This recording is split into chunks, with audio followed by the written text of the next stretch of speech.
एक बात ध्यान रखना, मकान छोटा हो या बड़ा हो, एक गरीब का झोपड़ा हो या महल हो, तन्हाई तो सभी जगह एक सी रहा करती है। तन्हाई में बैठे हैं धृतराष्ट्र, सिर झुकाए, आंखों में आंसू, सब कुछ लुट गया देखते ही देखते। जिनके लिए सपने सजोए थे, जिनके लिए सब कुछ किया था, कोई नहीं बचा उस धृतराष्ट्र के घर में। ध्यान रखना, महल के एक कमरे में बैठे हुए धृतराष्ट्र नारायण श्री कृष्ण का प्रवेश हुआ। धृतराष्ट्र ने नारायण का अभिवादन किया और नारायण से पूछा कि हे नारायण, हे माधव, हे मधुसूदन, आज ये धृतराष्ट्र अकेला है इस महल में। जिसके 100 पुत्र और पौत्र हुआ करते थे, आज धृतराष्ट्र के पास कोई नहीं है। गांधारी है, वह भी आंखों में पट्टी बांध कर बैठी है। धृतराष्ट्र ने कहा कि माधव, जरा इतना बताओ कि मैंने अपने जीवन में ऐसा कौन सा पाप किया था कि मुझे 100 पुत्रों की लाश पर आंसू बहाना पड़े। माधव, इससे बड़ा दुख संसार में कोई दूसरा नहीं होता है कि पिता के कांधे पर बेटे की अर्थियां उठती हैं, अपने ही सामने अपने पुत्र की मौत हो जाए, अपने ही सामने अपना पुत्र दुनिया से विदा हो जाए, और मैं अभागा धृतराष्ट्र आज यहां बैठ करके विलाप कर रहा हूं, रो रहा हूं। नारायण, मैंने अपने 100 जन्म खंगाल कर देख लिए, मुझे ऐसा कुछ नजर नहीं आया। ऐसा कौन से जन्म में कौन सा पाप हुआ था जिसके कारण मुझे 100 बच्चों की लाश पे आंसू बहाना पड़े। नारायण, जरा ये तो बताओ कि तुमने भी मुझे समझाया, शांति का प्रस्ताव लेकर आए थे, द्रोणाचार्य, कृपाचार्य, सबने मुझे मार्गदर्शन किया। मेरा अनुज विदुर मुझे समझाता रहा, लेकिन मुझे कुछ समझ नहीं आया। हे कृष्ण, मैं युद्ध नहीं चाहता था, मैं इसे टालना चाहता था, लेकिन दुर्योधन दुशासन की समझ ना आया। अब आज कृपा करके मेरी आत्मा को शांति मिले। मैं आत्मगिलानी से भर रहा हूं, अपने ही खानदान के रक्त से सने हैं मेरे हाथ। बस इतना बताओ मधुसूदन कि मैं नियति को बदल क्यों नहीं पाया, मैं नियति का परिवर्तन नहीं कर पाया, मैं होनी को नहीं बदल पाया। लाख मन को समझाया, क्या वजह है कि मैं होनी को अनहोनी ना कर सका। कृष्ण ने कहा, राजन, ये तुम्हारे ही कृत्यों का परिणाम है।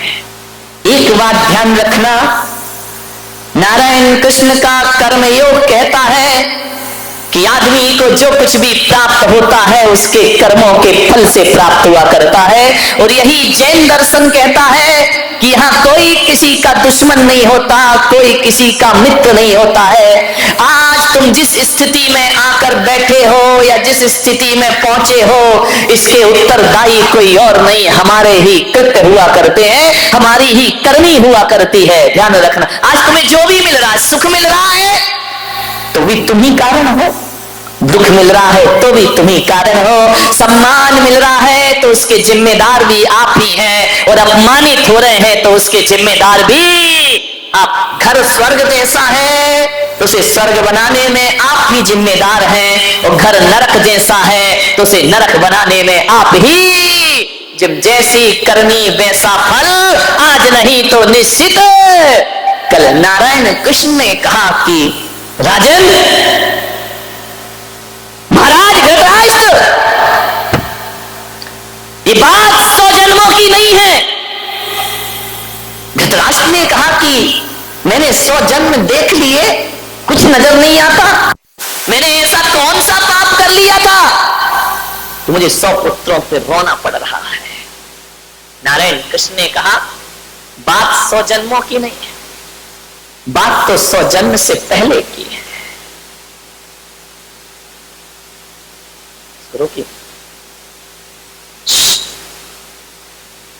ले जाओ उठा के। ये कंप्यूटर इंटरनेट का युग है, बाप आंख से डर सकता है, बेटा नहीं डरता है। विचार करिए, कृष्ण ने कहा कि आज से 100 जन्म पहले तुम बहुत बड़े सम्राट थे। धृतराष्ट्र ने कहा कि मैं सम्राट था, बड़े बड़े संवेदनशील थे, बड़े दयालु थे, आपके अंदर न्याय था, न्याय प्रिय शासक थे तुम, तुम्हारी यश कीर्ति सारी दुनिया में फैली हुई थी। धृतराष्ट्र ने कहा कि हे माधव, क्या 100 जन्म पहले किए कर्मों का फल भी प्राप्त होता है? तो कृष्ण ने कहा कि कुछ कर्म ऐसे होते हैं जिनका फल तुरंत मिलता है, कुछ कर्म ऐसे होते हैं जिनका फल साल भर बाद मिलता है, कुछ कर्म ऐसे होते हैं जिनका फल 20 साल बाद मिलता है, कुछ कर्म ऐसे होते हैं आदमी के जिसका फल बुढ़ापे में मिला करता है, और कुछ कर्म ऐसे होते हैं जिनका फल अगले जन्म में मिलता है, और कुछ कर्म ऐसे होते हैं जिनका फल जन्म जन्मों के बाद प्राप्त हुआ। हजारों वर्षों के बाद भी कर्म अपना फल दे सकता है।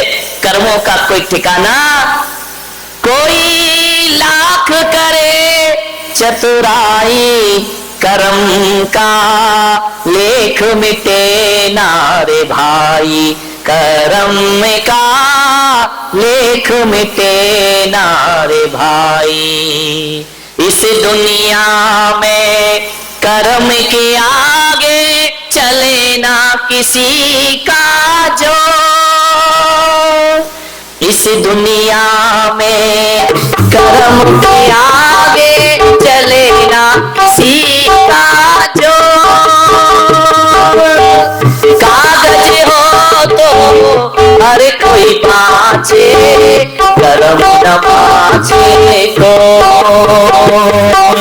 एक दिन इसी किस्मत के कारण बन को गए थे रघुराई रे, कर्म का एक तेरा भाई, कोई लाख करे चतुराई, कर्म का एक तेरा भाई।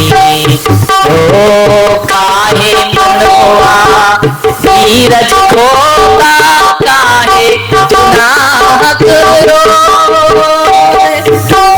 अपना सोचा कभी नहीं होता, कर्म चाहे वो राजा चाहे भिखारी, चाहे वो राजा चाहे भिखारी,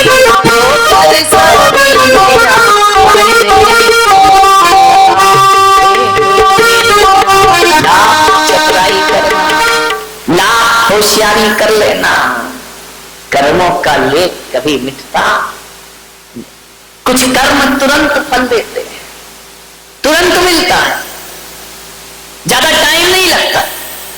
अविनाश से बाजू में बैठे, यदि उनको तुम अभी मार दो एक चाटा, इसका फल अगले जन्म में मिलेगा, इसी जन्म में मिलेगा, नहीं साल भर बाद मिलेगा कि तुरंत मिलेगा। करंट अकाउंट ध्यान रखना, ब्याज सहित मिलेगा। अभी किसी को गाली दे दो, इसका फल इंतजार मत करना कि अगले जन्म में प्राप्त होगा। नहीं है विश्वास, करके देखो। नहीं प्रवचन के बाद, अभी नहीं, अभी मेरा प्रवचन सुन लो। कुछ कर्मों का फल तुरंत मिलता है, ज्यादा देर नहीं लगती है। कुछ कर्मों का फल साल भर बाद मिलता है। बच्चा साल भर स्कूल पढ़ता है, ट्यूशन पढ़ता है, कोचिंग पढ़ता है, फल कब मिलता है? एग्जाम के बाद मिला करता है। ध्यान रखिए, ऐसा तो नहीं होता है कि आप स्कूल गए, आज एडमिशन हुआ और कल डिग्री तुम्हारे हाथ में आ जाए। अरे स्कूल की कक्षाओं का फल मिलता है साल भर बाद, और यदि किसी को डॉक्टर इंजीनियर बनना है तो 10-10, 15-15 साल लग जाते हैं, तब जाकर कोई डॉक्टर इंजीनियर का पद। मोक्ष फल भी तुरंत नहीं मिलता है, बहुत तपस्या करना पड़ती है, जन्म जन्म करना पड़ता है, तब जाकर मुक्ति की यात्राएं हुआ करती हैं। ध्यान रखिए, कुछ कर्मों का फल तुरंत, कुछ का साल भर बाद, कुछ कर्मों का फल बुढ़ापे में मिलता है। जैसा व्यवहार बच्चों से करोगे, बुढ़ापे में वही लौटकर तुम्हारे पास वापिस आएगा। यदि बच्चों के साथ अच्छा जिंदगी जिया, अच्छे से सामंजस्य बना करके रखे, बच्चों पर क्रूरता नहीं की, तो बुढ़ापे में बच्चे तुम्हारा सम्मान करेंगे और स्वागत करेंगे। और यदि क्रूरता की तो ध्यान रखना, कितना सुंदर मकान बना लो, तुम बेटे के लिए मकान बना रहे हो, बेटा तुम्हारे लिए वृद्धाश्रम बना रहा है। ध्यान रखिए, कर्मों का फल तुरंत मिलता है। धृतराष्ट्र, 100 जन्म पहले तुम बहुत न्यायप्रिय राजा थे, सारी दुनिया में तुम्हारी धाक थी, लेकिन तुम में एक कमी थी। एक बात ध्यान रखना, 1000 गुण हमारे जीवन में हो और एक अवगुण आ गया तो 1000 गुणों में पानी फेर दिया करता है। 1000 लीटर दूध रखा हो और उसमें एक बूंद नींबू की गिरा दी जाए तो पूरा दूध फट जाया करता है। आपसे मेरा निवेदन है कि गुणों का विकास हो या ना हो, हमारे जीवन में हमें अवगुणों से बचना चाहिए, क्योंकि एक अवगुण पूरे जीवन को बर्बाद है। महाराज, एक अवगुण था आपके अंदर, आप भोजन प्रिय थे, आपको भोजन बहुत अच्छा लगता था, आप अपनी रसना इंद्री को नहीं जीत पाए थे। और आपका वही स्वभाव था कि भोजन यदि बेस्वाद बनता था तो थाली फेंक दी जाती थी। महाराज, सारे गुणों में एक अवगुण ने आपकी जिंदगी बर्बाद कर दी। आप भोजन प्रिय थे और एक रसोइया आपका भोजन बनाता था, और एक दिन उस रसोइया को अच्छी सब्जियां प्राप्त नहीं हुई और उसे मालूम था कि यदि देर हो गई तो राजा मुझे मृत्यु दंड प्रदान कर देगा। उस रसोइये ने महल के पीछे जाकर के एक हंस के बच्चे को लेकर के आया और खाने को कुछ नहीं था। आप तो न्यायप्रिय शाकाहारी थे, लेकिन रसोइये ने हंस के बच्चे का मांस आपको खिला दिया। इतना मिर्च मसाला तेल उसमें डाला गया, आप समझ नहीं पाए कि ये क्या है, और रसोइये ने हंस का बच्चा खिलाया। आप खा गए महाराज, ना आपने देखा, ना विचार किया, ना आपने सोचा, उस मांस को आपने खाया और इतनी तारीफ करी उस रसोइये की, अपने गले का हार उतार कर उसे इनाम में दे दिया। रसोइये ने कहा अब तो मजा आ गया। धीरे धीरे उस रसोइये ने प्रतिदिन इनाम की लालच में 100 हंसों के बच्चों को मार मार कर आपको खिला दिया। आप खाते रहे महाराज, खाते रहे, जिह्वा के लोलुपी हो गए। मैं आपसे निवेदन करता हूं, आदमी किसी चीज पर ध्यान दे या ना दे, आदमी को अपने खान पान पर ध्यान जरूर देना चाहिए, क्योंकि भोजन से रक्त बनता है, भोजन से मांस बनता है, भोजन से सप्त धातुएं बनती हैं, भोजन से रक्त का निर्माण होता है, और जैसा रक्त होता है वैसे विचार पैदा हो जाया करते हैं, और जैसा विचार होता है वैसा ही आदमी का व्यवहार बन जाया करता है, और जैसा व्यवहार होता है वही आदमी के संस्कार बन करके खड़े हो जाते। भोजन पे बहुत ध्यान रखना। महिलाओं से मेरा निवेदन है, जिसका खान पान शुद्ध होता है उसकी खानदान शुद्ध हुआ करती है। ध्यान रखिए।